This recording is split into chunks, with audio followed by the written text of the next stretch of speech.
In this video, we will discuss who would win if Russia went to war with USA. The world's most powerful military power is America.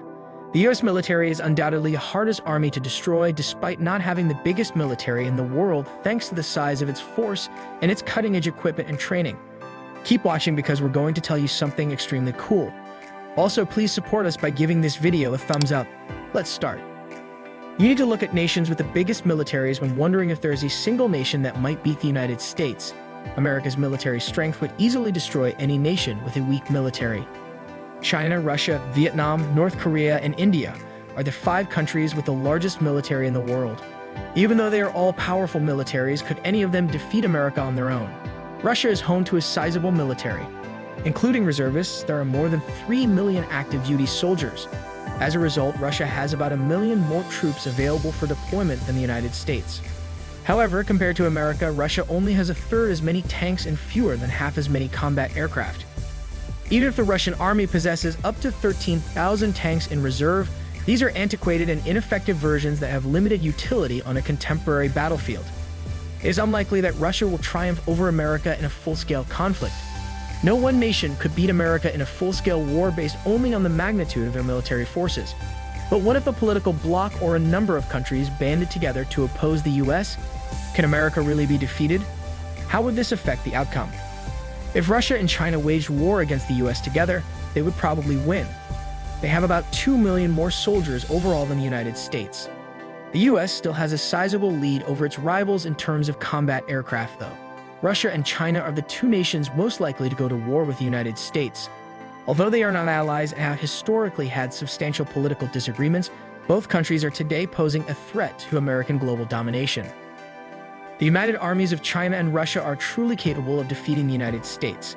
A unified Russian-Chinese army would contain more than 6 million soldiers, including regular and reserve forces. This would be an armed force that is 3 times the size of America's. Both Russia and China possess an equal number of main battle tanks as the United States.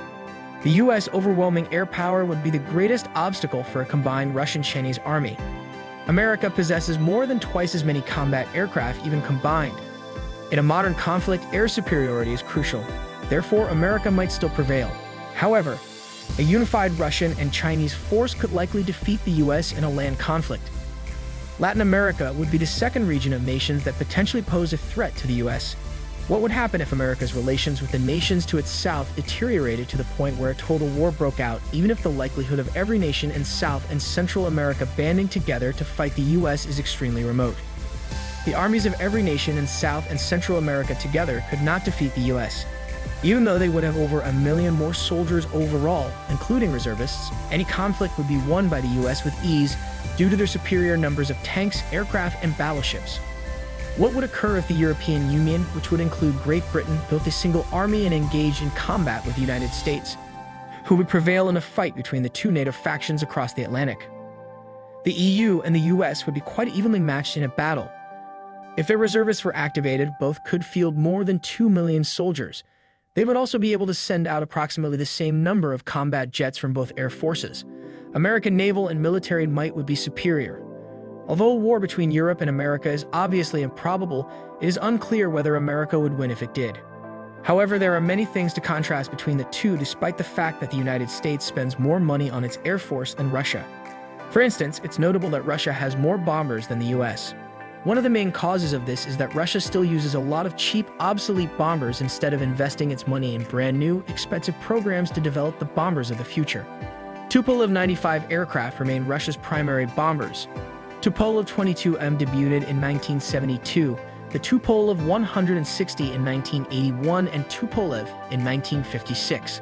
The cost cannot be compared to some of the most expensive US programs, such as the Northrop Grumman B-2 Spirit bomber, despite the fact that several of them have been updated after they entered service. A Tupolev 160 costs around $40 million per unit, but a Northrop Grumman B-2 costs over $2 billion per unit. With only 21 aircraft produced, the entire program cost as of 2004 was USD 44.75 billion. The same concept applies to fighters, although in this area the US really shows off its might by possessing more expensive jet fighters than Russia.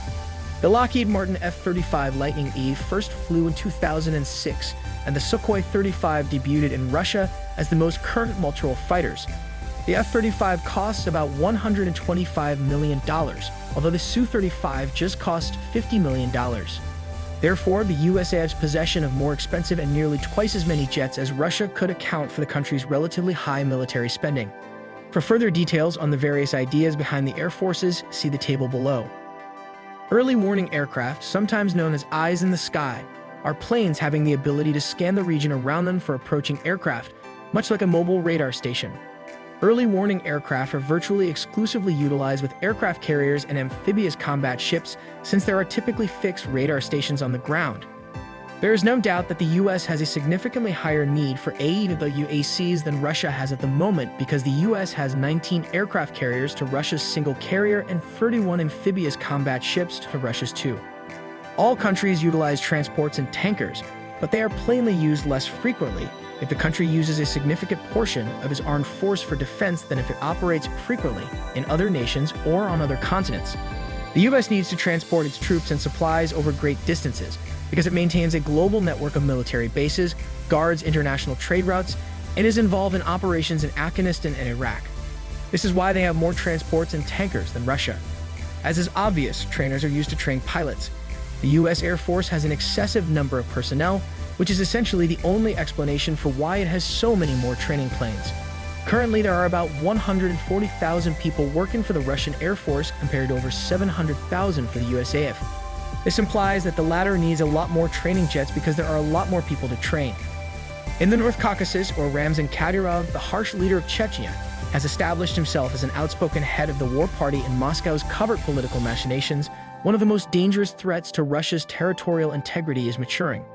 Kadyrov has sent multiple paramilitary battalions to fight in Ukraine, living up to his self-described role as Putin's foot soldier, but Putin's exit may alter his goals and risk tolerance. He has no stake in Ukraine and fierce political rivals in Moscow who may likely lead the group of Putin's successors, but he may rekindle the independence movement because of his not-so-getting desire to make Chechnya a powerful actor in its own right.